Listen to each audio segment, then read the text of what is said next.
हामी चाहिँ चरीकोटभन्दा अलि अगाडि पुग्यो टक्क किन पुग्यो भन्दा म देखाउँछु हामी किन पुग्यो यहाँनिर किन रोकियो किन आराम गर्न बसियो भन्ने कुरा म देखाउँछु है एकछिनमा ट्याक्क लाएर ढ्यान्टडे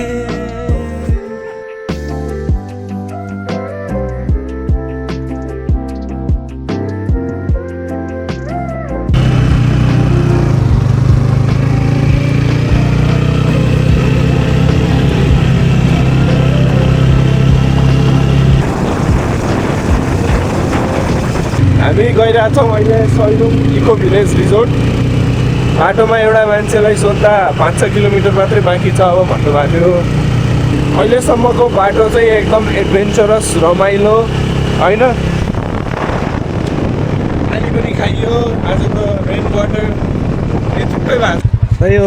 सैलुङ इको भिलेज रिजोर्ट कति टाढा हो सैलुङ यहाँबाट 20 मिनट भाइ 20 मिनट ए हुन्छ सिधै लाग्नु होला टाढै ए हस् धन्यवाद माथि हो ए हस् धन्यवाद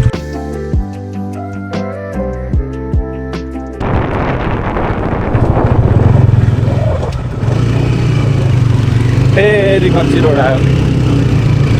हामी चाहिँ एकछिन रेस्ट गर्न बसेको यहाँनिर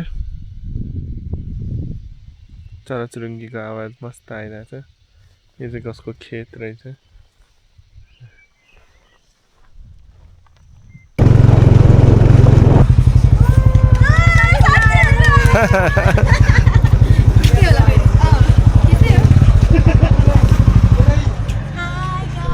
यस्तो दुःख पाइयो होइन यसमा त रमाइलो भयो तर बाटो हावा रहेछ क्या हामी त माथि गएर भेटाएको दुधको चिया खाएर आएको कहाँ माथि गएर आएको ए ठिक छ ठ्याक्क हामी पनि आइपुग्यौँ तिमीहरू पत्तायो त्यही सोचेर गएको खानु पाउडरको दुध रहेछ पाउडरको चिया रहेछ हेरेर कस्तो दामी ठाउँमा ए नाइस कहाँ हो यो त्यही ए बबाल जाम कहाँ छ हाम्रो रुम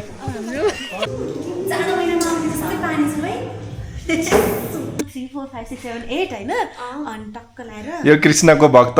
भूत बोलाउने भन्दै चाहिँ इङ्ग्लिस भूतलाई बोलाउने रे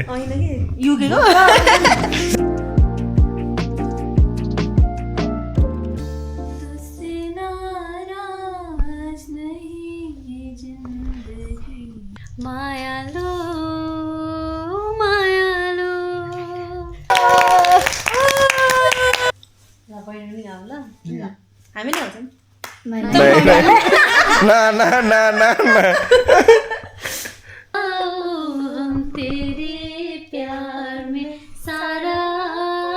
मनको कान्छीलाई घुमाउने काठमाडौँ सहर त्यस्तै देखि नै त्यस्तै रहेछ हजुरआमा जस्तो हामी चाहिँ अहिले मिनी ग्रेट वल अफ नेपालमा घुम्दैछौँ हिँड्दैछौँ We just started. It's been 4 minutes.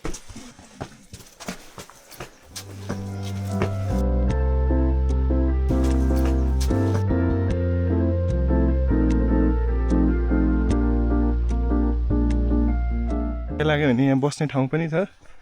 आरामले आउनु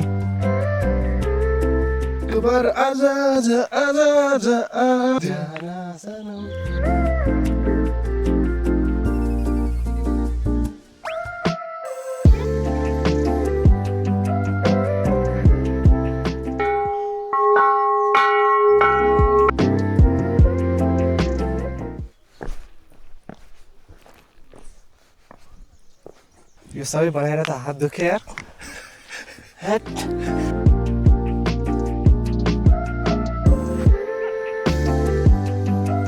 हामी अलमोस्ट पुगिसकेका छौँ अलमोस्ट किनकि अब त्यहाँसम्म जानु छ घोडा चढेको कसरी हो त 100 रुपियाँ कति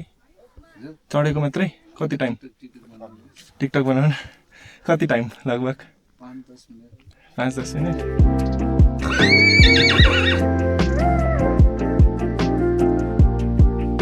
दुधको चिया हो कि पाउडर हो चौडी हामी चाहिँ यहाँ पुग्यौँ गुम्बामा हामी उल्टो बाटो छिरेर छौँ है यो चाहिँ इन्ट्रान्स भयो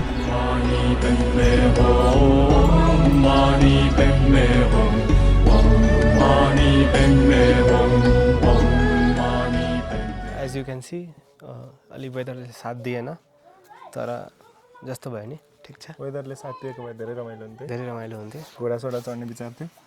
लेट्स सी तर अब हामी त्यहाँ जान्छौँ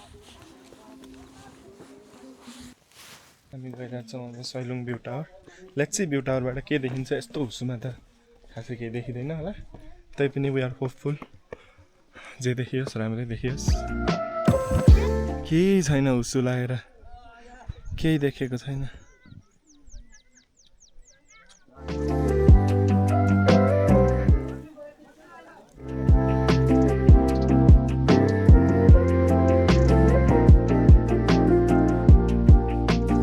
बाई बाई